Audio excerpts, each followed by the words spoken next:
So, ito mga kadyaka, yung ating customer, no, pinagawa niya na daw sa may bangkal, no, diyan nagpaayos na siya ng kanyang shock bago yun mga nilagay na shock naman, absorber. Pero may tumutunog pag kumakabig siya ng kaliwat kanan, ay naku, may tumutunog tuk tok tok tok tok tok, kumaganon. So ayun mga kajak, pati yung likod chinik ko na rin. Yung likod di ko na naipakita, pero yung maluwag yung pagkakagabit nung shock absorber naman sa likuran ng sasakyan niya.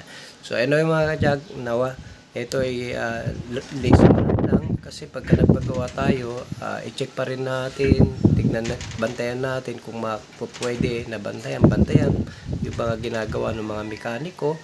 And then, bago umalis, syempre, i-road test, check maigi, bago tayo umalis para hindi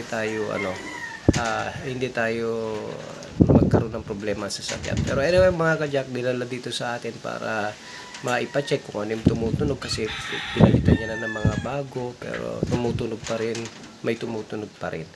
So, ito nakita natin mga kajak, at pinabaon din natin kanyang mga shock. At pinalitan na natin yung mga tie rod kasi maluluwag na rin. Ito ang atin nakita. Ayan, meron tayong ginagawa ngayon. Vlog tayo. Ayan si Sir, oh. Ops, kasama yung baby niya. Oh. Ayan. Ito, kumakalampag sa sasakyan ni Sir. So, chinek natin maigi bago tayo magpalit. Siyempre, mahirap naman yung basta palit tayo ng palit. So, makita natin yung mga tumutunog-tunog, tawak nga kit. Ayan. Yan, nang palitin natin tie rod. Ayun, wala na. Lambot na. Magkabila yan. So, check pa natin iba. Itong shock naman, pinagawa niya na, pero kakalasin uli natin kasi sumasama at tumutunog pagka umiiko. So, hindi maganda yung pagkakalapat o pagkakalagay. Check natin. Ayan. Ito. Palit tayo din ng valve cover gasket. Mamaya bilihan natin, ilinis na kasi tumatagas din para makita natin kung tatagas pa o meron ba pang tatagasan. Pero usually pagka dito sa malumang sasakyan, it's either dito sa kanyang tinatawag distributor, merong o-ring dyan. Kung wala naman tagas, dito lang naman. At kung may mga tagas naman banda dito, mga oil seal, nandyan yung crankshaft, camshaft. So, yan lang yung matatagasan ng langis natin. Kadya. So, ayan, tumagas na hanggang baba. Yeah. So, upon checking, may malumulusot dito. Kita niyo yan, no? Ayan, no? Gumagapang yan. Yan, langis niyan. Galing dito. Kumulusot. So, yan. Ayan, lulusot dyan yan. Ayan, kita niyo yung bakas, mga kadya ko. Ayan. Tapos, tatagos yung papatak sa ilalim. O, yan lang yan, ano? Rubber boot, dalawa. Ayan.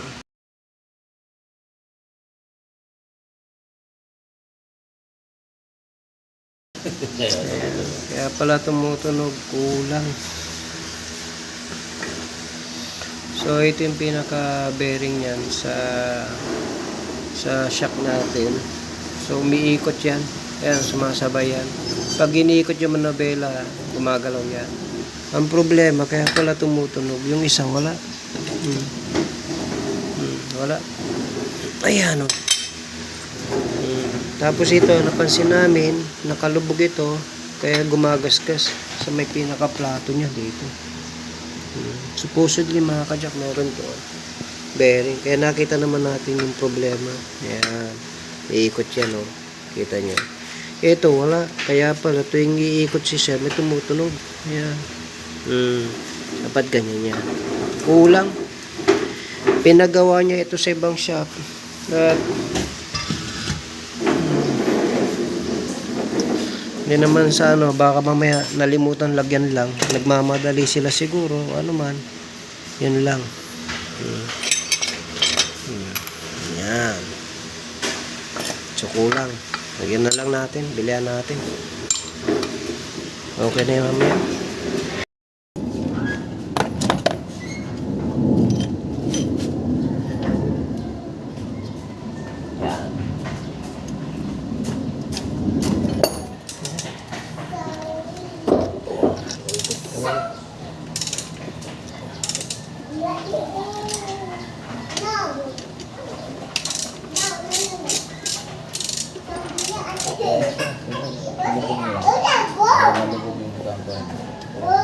Ay, ang ano na. Para na.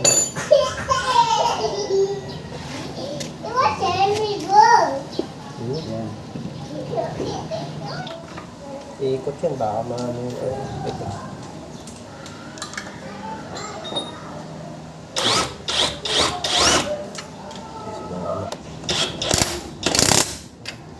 Ano mo pati. So, ayan. Yung kanina, pag pinipit ng ganyan, ako, napakagaan na. Ayan, okay na. Ayan, hindi basta-basta mapit. Ayan, okay. Ayan. Tigas. So, okay na to. Tapos, yung ating shock, inayos natin kasi pinagawa ito. Tumutunog na, wala na. Doon sa kabilang tumutunog.